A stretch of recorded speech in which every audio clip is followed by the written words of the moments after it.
our goal here is to just check the box from a compliance perspective, okay, that's easy. Like, let's just go and do the little things to the letter of the law to make sure that we've got all of that stuff. But if we're looking to meaningfully reduce risk, well, that's a whole different ballgame. We need to have, much deeper conversations about things and a much more frank understanding about what our risks actually are.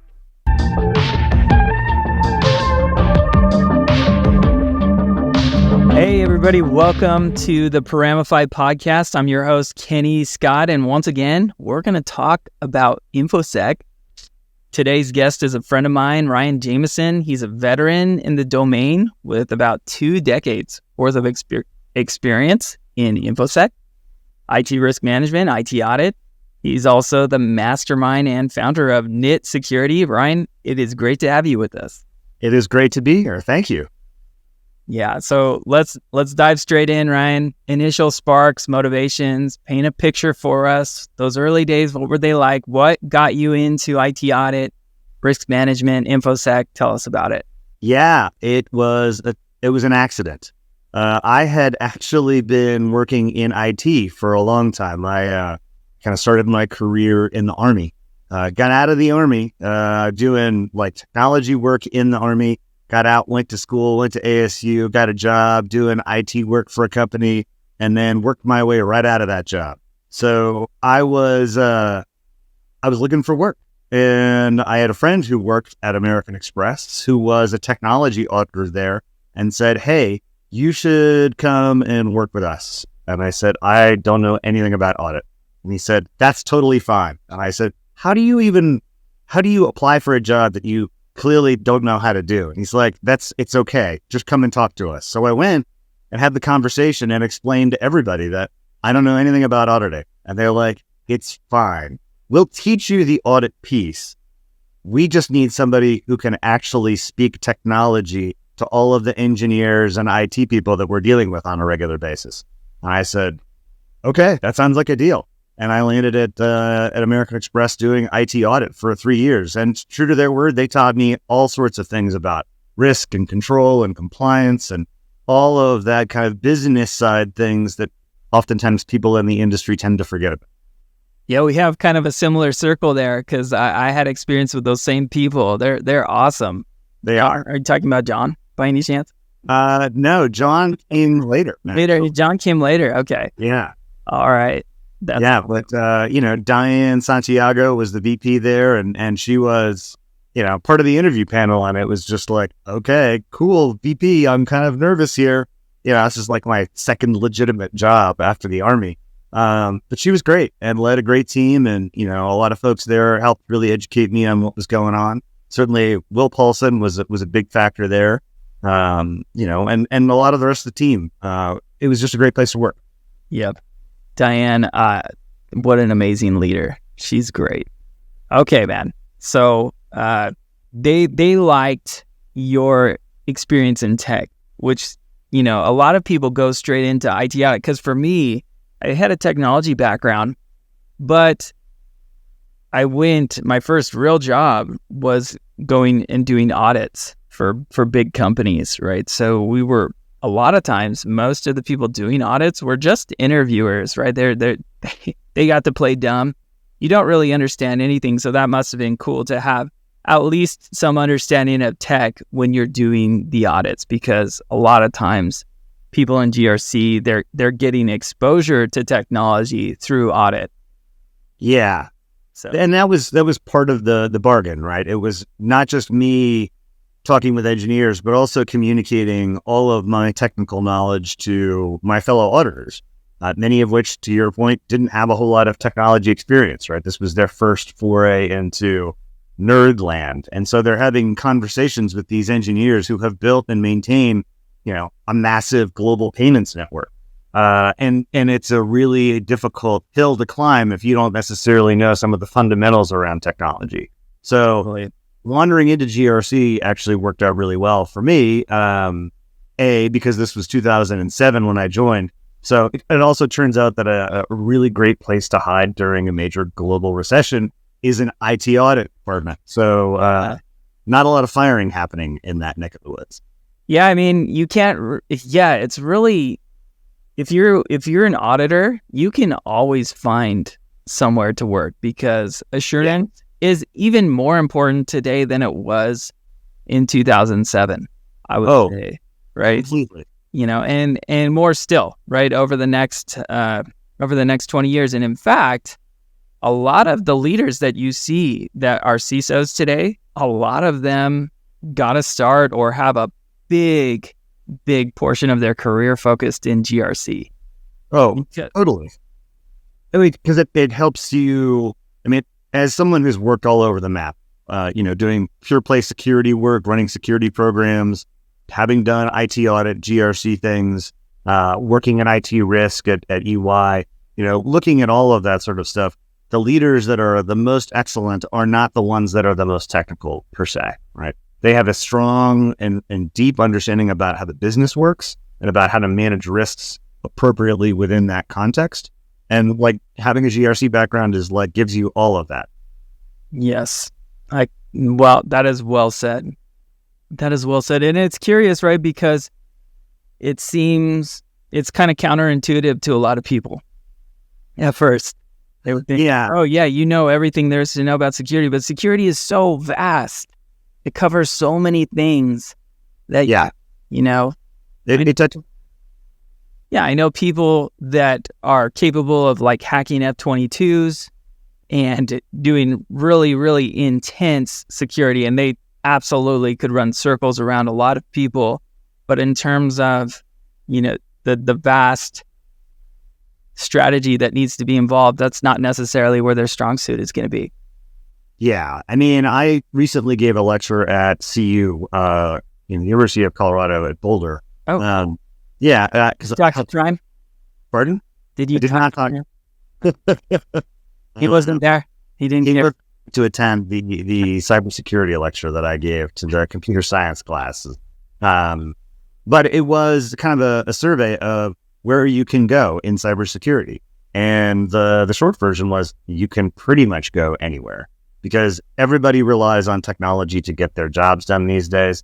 And because technology touches everything, that's where all the value is. That's where criminals are going to go. And so there's needs across all industries to be secure and to be able to manage your risks for using the technologies that we all rely on a daily basis. That's awesome. Okay, man. So throughout this journey, there must have been some absolute security fails. What are some? I mean, I know I have mine. Sometimes they're my fault. Sometimes they're not my fault, and I just know about them because I audited them. And, it's kind of a comedy of errors that, the career in IT security. Yeah. Well, I'm not going to throw anybody else under the bus besides myself. So no, you can also anonymize, right? That'd be awesome. Well, I mean, they may see this podcast, and I don't want to air anybody else's dirty laundry, right? Okay. So, but I do maintain that it is a rite of passage for anybody who's worked in technology to take down production or something similar. It just comes with the territory. I think an amusing security fail on my part that I will happily own is in a role where I was working at a major video game company. I'd taken the bull by the horns and was executing a vulnerability management program and was running the entire kind of like across the world, running vulnerability scans and doing all this stuff. And it turns out that I may have been slightly overeager because I managed to take down the entire development environment for all of the video game company, right? So basically anybody who was developing for consoles, who had a machine up that I scanned, I crashed the whole thing. So no more development against a major video game title. Thanks, Ryan. We really appreciate it. So, but in my defense, it wasn't just that I was the silly security guy who was overzealous. They had actually written some custom tools that would just automatically execute any commands that were issued on a particular port. And so after some conversations and we discovered why everything crashed, we made the decision that maybe wasn't a best practice from a security perspective, and that they should perhaps do a little bit more validation about what's coming through the pipe. Hey man, a successful DDoS, right? That's pretty awesome, man. That is DDoS, yeah. And I mean, that probably accounts for the majority of DDoSes, right? And fails, right? And is inadvertent, right? Yes, there's nefarious purposes in security. Yes. But a lot of times it's just like, oh, well, maybe I guess that was a bad idea to have that open on all the ports, So, I mean, okay, so when something that huge happens, right? I mean, everybody's upset. Like, the management is screaming, our pets' heads are falling off, and everybody's just so mad when that happens. So there's some root cause analysis. If you could go back to that one, what do you ascribe it to? What was that like when you're saying, okay, what actually went wrong? Well, I mean, I had been coordinating with teams because you don't just magically start doing vulnerability scans. There's a lot of pre-work that needs to be done in order to be successful. You need to make sure that you understand the network and you can reach out and touch all of the things. You need to make sure that you've got the right permissions. You need to make sure that you're not going to break production. It turns out, though, that, you can do a lot of that work ahead of time and make sure that people are aware of what's going to happen and still break production, or in this case, the development environment. So, it happened. And so then we had to stop and think about, well, what would cause this? Because they didn't know that it was going to be the vulnerability scans that were going to do this. All of a sudden, their machines all just locked up and started crashing. And it would happen at a studio here, and then it would happen at another studio, and then it happened at another studio. And they're like, what is this thing? Eventually, they came to the conclusion that it was my fault. And so I had to stop all of the scans. But then we had to sit down and like have conversations about, okay, well, what's going on? So let's just find a host and throw stuff at it and see, why is this vulnerability scan breaking these sorts of things? And then we were able to kind of whittle it down and say, oh, okay. So when we do port scan on this particular port and we send this particular set of data, the machine just falls over. And that's what's causing it. So, well, why is it listening on this port? And then it was the tools team that came and said, oh, by the way, that's how we interface with the PlayStations. And then it's like, okay, well, tools team, we should probably remediate that. And once we get the tools team to fix that particular issue, we were okay. We were able to move ahead and continue to do our scans and then, get more good data about what was going on in the environment. So, thankfully, calm heads prevailed. I wasn't fired on the spot. So we were able to have good, reasonable discussions about what we needed to do to, overall protect things. That's good. That's good that they didn't, fire me on the spot. Yeah, I was happy. Yeah, it's all learning, right? Okay, man. So you've had a lot of experience in this area. So when we look at the 3 different areas of InfoSec assessment or risk assessment in general, there's 3 different areas. There's planning, there's executing the assessment, and then there's reporting. What do you feel is the area where people most struggle when it comes to doing these assessments that you're talking about? Planning. Always fail to plan. I mean, and I think part of it is because people are eager to get started. They want to dive in. They want to address the thing. But, and so there's some level of impatience that comes along with it. And so people oftentimes jump into assessments without a very clear idea of what's going to happen. What are we going to get out of it? Part of the reason that we do these assessments is to assess risk clearly and understand what's going on. And so we oftentimes take a myopic view of what a scope should be. And I think it's much more important to have conversations with a lot of stakeholders at the beginning to create a very clear and robust plan about what it is that we're going to be doing, how we are going to go ahead and do it. And most importantly, what do we expect to get out of this? Like, what is our goal here? It's not just to write a report. That report has meaning. It's going to be doing something. It's going to be a lever to get something done. So let's define what that thing is at the outset and then work our way backwards and create a plan to be able to execute all of the things that need to be done to make sure that that report is as impactful as we want it to be. Yeah. You mentioned impatience with it. What do you think drives that impatience with, planning? I know I have my thoughts, but yeah. I mean, everybody wants to get things done. And the longer you sit around and talk about it, the more people feel like done is never going to happen. And I think that, a lot of people have an idea of what it is that they want to see done, and they don't feel that us talking about that, helps us get any closer to that. But what actually happens a lot of times is when you start getting people together, a lot of people have very different ideas about what's going to get done. And that causes problems, because if you don't have that level of agreement at the outset, you're going to run into a lot of political barriers. You're going to run into process problems. You're going to find that you don't have all of the things that you need to actually get the thing done in the first place. So I think that impatience is just a natural byproduct of the pace that everybody moves at, which is, close to plaid at this point. And, we all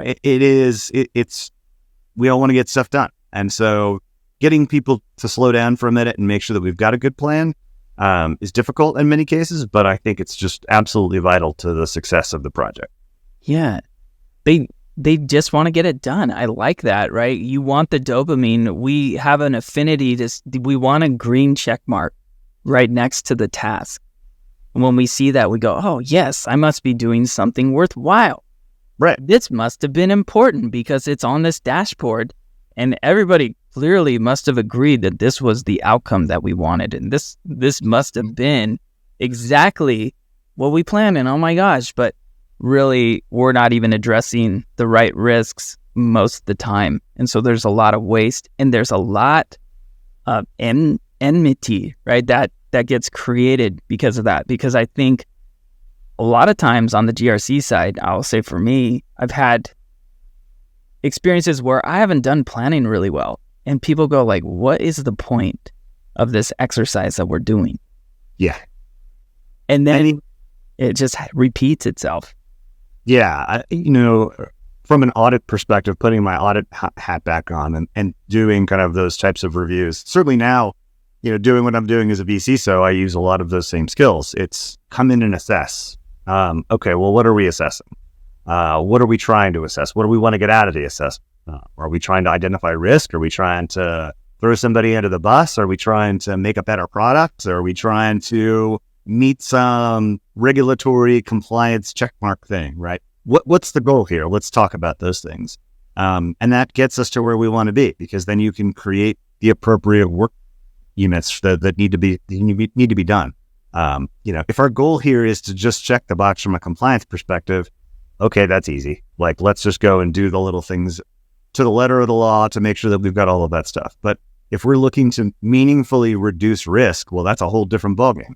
We need to have, much deeper conversations about things and a much more frank understanding about what our risks actually are. Yeah, I don't mean to be loaded in this question, but, and so I'll just say what my opinion is my opinion is that people tend to sometimes put compliance over actual security. Yeah. In terms of the priority. I don't know if you've seen that. And I think it goes back to, we just want to get it done. We don't care about this problem. The people that are supposed to be championing security haven't done a good enough job at convincing people that this is win-win if we do this correctly. Yeah, I mean, the security has a cost. It costs money, it costs time. Absolutely. And, the benefits there are difficult for people to understand because, at the end of the day, a lot of times security is there to make nothing happen, right? You're there to effectively prevent things from even occurring in the first place. And I think that oftentimes people who work in security are really good at explaining how things can go horribly wrong. But I think that they don't necessarily take the next step to think about, how does this functionally help the company? How can we make security a win-win and actually an enablement feature for things? Like, a great example for this is single sign-on. Single sign-on makes everybody's life easier, period. And we should be doing it from a security perspective. And so if you're not doing single sign-on and you need to convince people to do single sign-on, don't pitch it as, hey, we're going to prevent all of these bad things from happening. Pitch it as, hey, look, we can make everybody's life easier because they don't have to have a zillion passwords anymore. They can just click and go.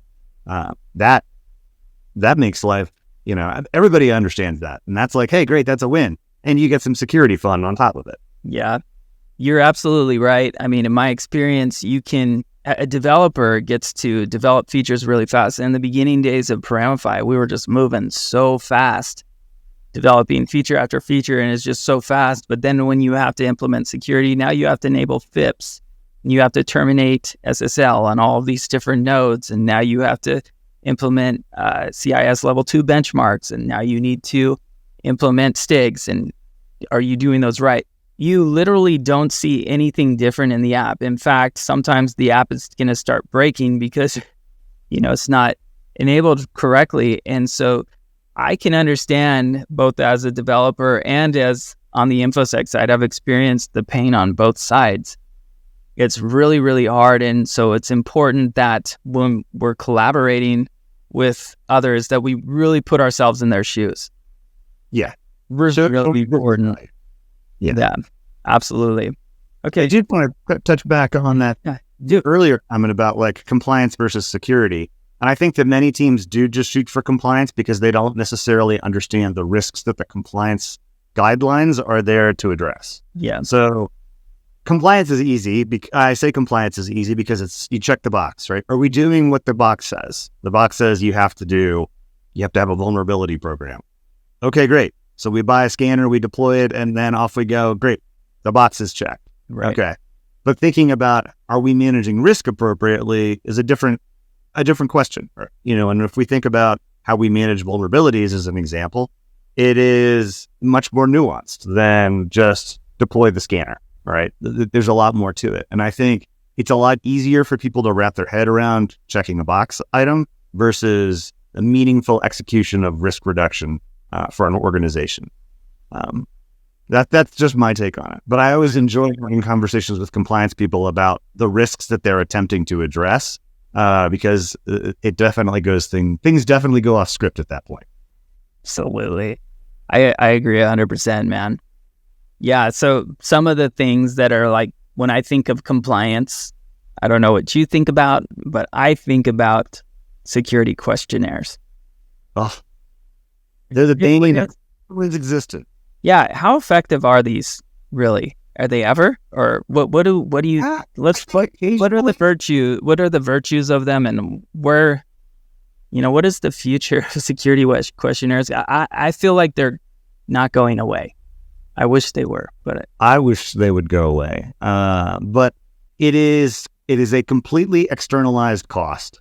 So because the people that send them out, like, they don't have to answer them. Clearly, like, I just generate this massive questionnaire with, 15 tabs and like hundreds of questions asking all of the details about your security program. And it's a pain to get all of that information together, but nobody that's on the sending side has to deal with any of that pain. Okay, just send them out and off you go. They have no skin in the game. Oh my gosh. That's the issue. That's what makes everybody irate. Yeah. It's that. They have no skin in the game. No. And then they come and second guess all of the answers that you worked so hard to provide. So yeah, there is little incentive for the people who are sending those things out to change what they're doing, because they're not the ones that are negatively impacted. So it's unfortunate, but there are ways to shortcut that, I think, on the receiving side. Okay.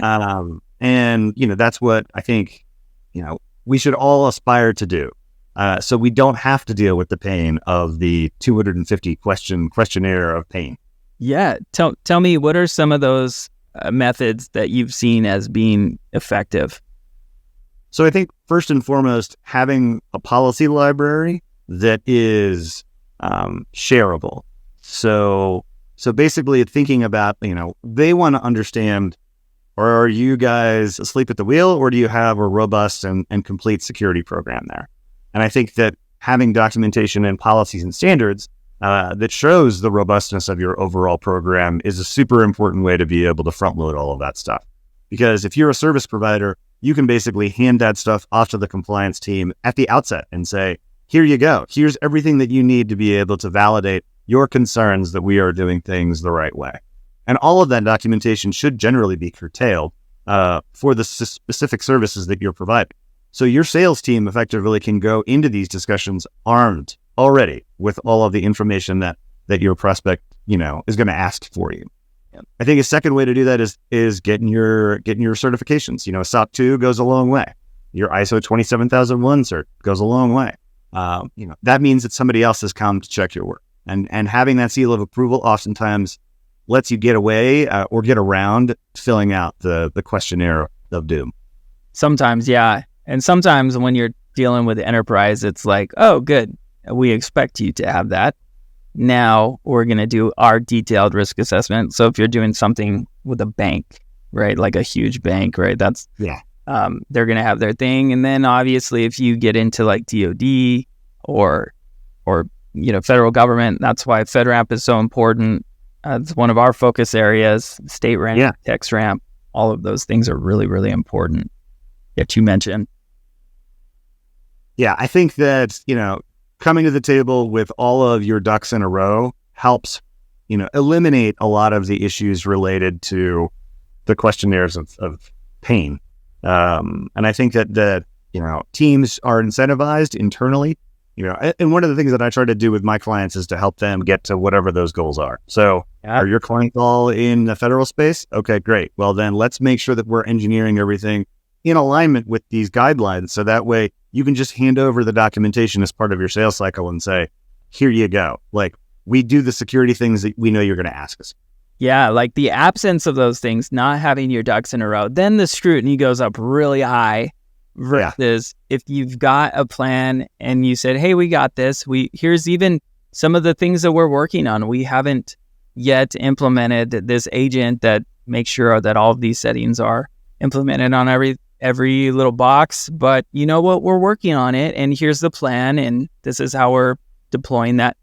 Having that ahead just eliminates a lot of the scrutiny, and the trepidation kind of melts away at that point, and you can enable that trust. I agree. And that's something that I oftentimes remind my clients of is you don't have to be perfect. Like, no company out there is perfect. No entity is completely secure. And just because you don't have a component of an overall security program doesn't mean that you're going to lose the deal. Certainly don't make up things about it. Just be frank and say, we understand what the risk is. And, like you said, we're working towards addressing that in the future, or, alternatively, we have compensating controls, or that's a risk that generally we don't face based on the way that we operate or the services that we provide. So it's not relevant to make, to ensure that we've got controls in that space. Yeah. There really shouldn't be like a fear where we're having to, obfuscate the truth. There's those that want to appear to be good and those who actually want to be good. And I think that in the GRC space, where it's really the focus on the latter, we really want to be good. We want to do the right thing. It enables so much trust. There's really no need to fake that we're perfect, because it's not. Yeah. Security is impossible to get to 100%, because if you did that, no one would want to work for you. Well, you wouldn't be able to get any work done. Yeah. So, part of the business is accepting risk, right? Businesses accept risk to make money. Like, that's how they operate. So we need to be in tune with that. And some risks are acceptable and some risks aren't. But again, it comes back to, we need to be business enablers more than we need to be Dr. No. Yeah. I'm really enjoying this, Ryan. Let's shift gears. You mentioned what you're doing at NIT. So moving on to NIT Security, clearly you didn't just start a company to be like everyone else. So as a vCISO, how is your approach different? What made you initiate NIT Security? Tell me about that. Yeah. So, it comes back to a lot of the compliance pieces here. People are like, okay, I know I got to meet this compliance framework. And I'm just going to go color by numbers. And that gives the illusion of security, but it doesn't actually get people to where they need to be, from a risk reduction perspective. And so my approach here at NIT is really first and foremost to understand how the business works. Oftentimes in our conversations, as we kick off engagements, I ask, okay, tell me how you make money here. And from a security person, that is not a question that most people are expecting. So, it's really about let's figure out how your company works, right? You make money, you sell widgets, you provide a service, whatever that thing is. So let's talk about how that process works. Let's talk about the business process that actually exists that drives all of that stuff together. Let's talk about all of the components that are required to make that thing go. Do you have critical, reliance on a vendor? Do you rely on a single individual to make something happen? Where are our points of failure that we need to be concerned about? So we mapped through kind of how the company works and how the company provides its services. And then we really focus on how do we make sure that that is protected? Because security is worthless if we're not protecting the whole enterprise of making money in the first place. Right. So at NIT, really what I try to be able to drive forward is a cooperative relationship to provide security consulting for the core aspects of the business in ways that'll make sure that things will be easier going forward. So single sign-on is a great example of that sort of thing. But really, it's that focus on the business. It's not about checking the box. Now, many of our clients certainly need to be compliant with certain things, and that's great. And we work to make sure that the compliance requirements align with how the company itself makes money. And we try to put in security controls and build out projects that will help the company itself both be compliant and do that whole money-making thing. Right. One of the boons for security is the fact that compliance is required for if you want to be a cloud service provider and you're doing business with any regulated entity or anything that has sensitive data, they have to have compliance. So that tends to be why there's a focus on compliance. And so I like how you kind of mold your strategies kind of are tailored to the unique needs of the company, focused mostly on first and foremost is how does the business make money? That's great. Yeah, and it helps, right? It's a lot easier to start talking about core components of security, things that normally nobody wants to touch with a 10-foot cattle prod.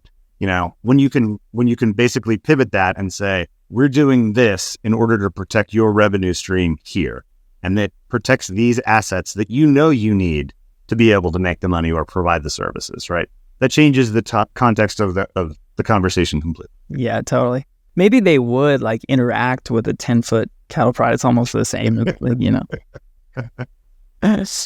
So with tech advancements, man, AI is weaving its way into most domains. And so how are you seeing your clients incorporate AI into their security strategies? Or are they not thinking about it? Tell me. It's a mixed bag out there. I think a lot of people want to get on the AI train, sure, but it's still really early. And a lot of people don't necessarily understand the pros or the cons of that. And they're still trying to figure a lot of that stuff out.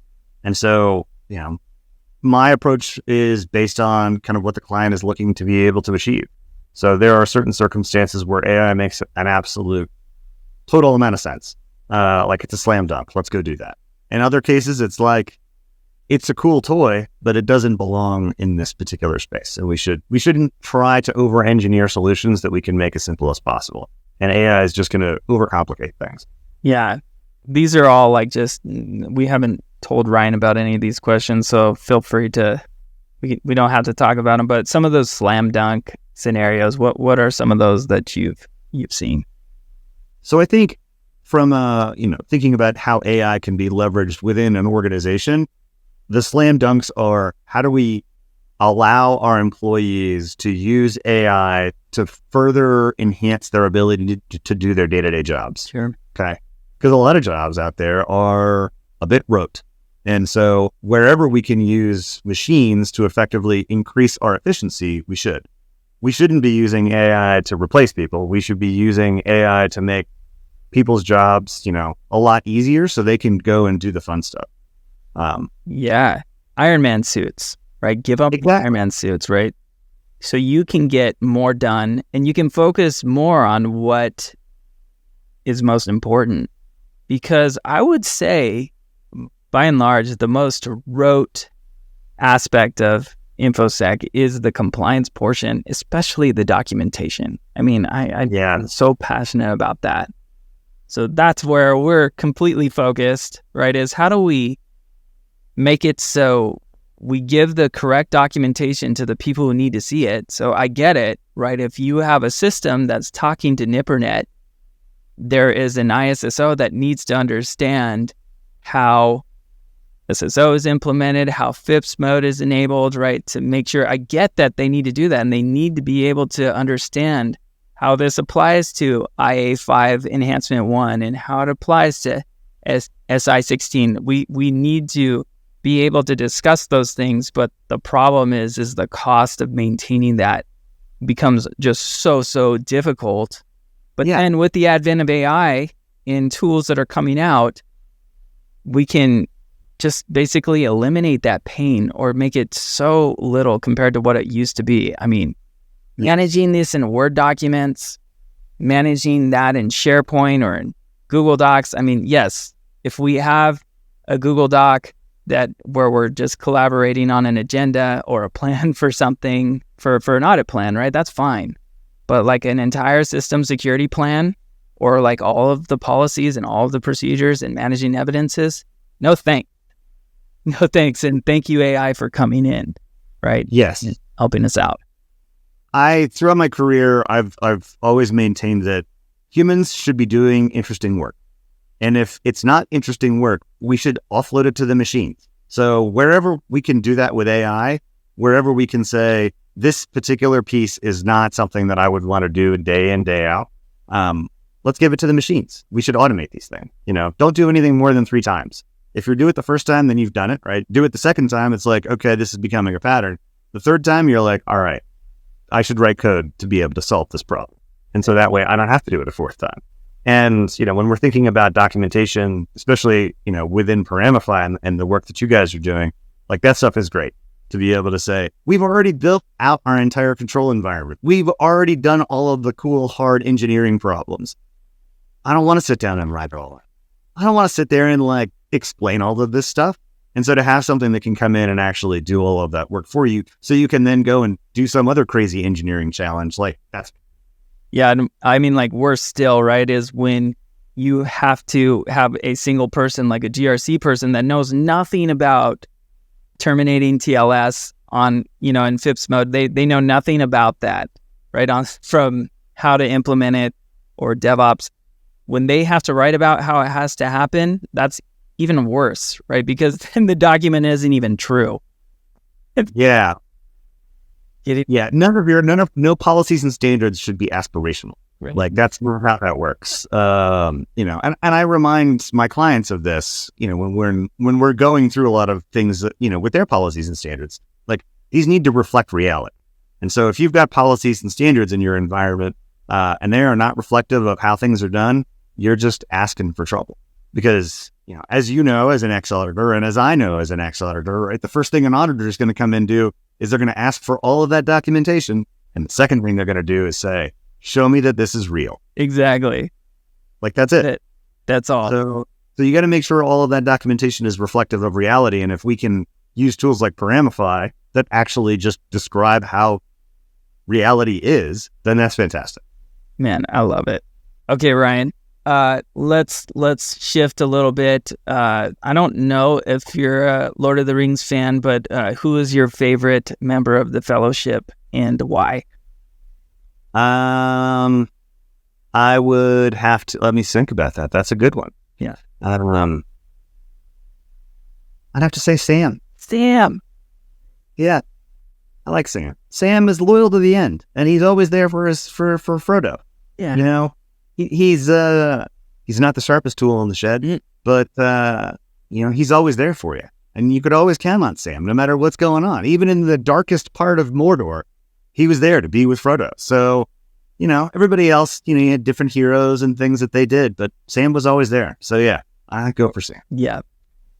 Yeah, I'm glad that you didn't say, someone told me Boromir. I'm not going to tell, if you're listening, Boromir, I'm like, okay, first, that person doesn't exist. And also, he died in the very first part. So it's like, yeah. Boromir, I mean, it's cool. But there's value in each one. Anyways, sorry for all you Boromir fans. He said, I did enjoy that scene in The Martian, where Sean Bean was actually sitting in a meeting and they discussed the Council of Elrond. Like, joke there. It's great. So good. I agree. I actually I've seen that movie once, and I usually catch on to things that are Lord of the Rings. I think I do vaguely remember, actually. Okay. All right. Any of you, any books that you're digging right now? Any podcasts that you're really listening to a lot that are, it doesn't have to be security focused, but anything? Yeah. So on the podcast front, Seriously Risky Business. Oh yeah. Those guys are hilarious. I love those guys. Yeah. When I'm having my morning coffee, definitely that's part of the routine. It's good to start my day with a little bit of security news in that space. I've really enjoyed that, listening to that, and it's great. Like they've just got great content. Yep. As far as books go, I've got a couple things on my list right now. In fact, they're right behind me, actually. I've got How to Tell a Story. So How to Tell a Story is actually a book from the folks that created The Moth. And The Moth is basically a collective of people who tell stories. And the idea of The Moth is that storytelling is the oldest form of entertainment, and it is the oldest way of communication. And we all have stories to tell. And it's a kind of a how-to book on how to tell your story and how to stand up in front of people and tell that story.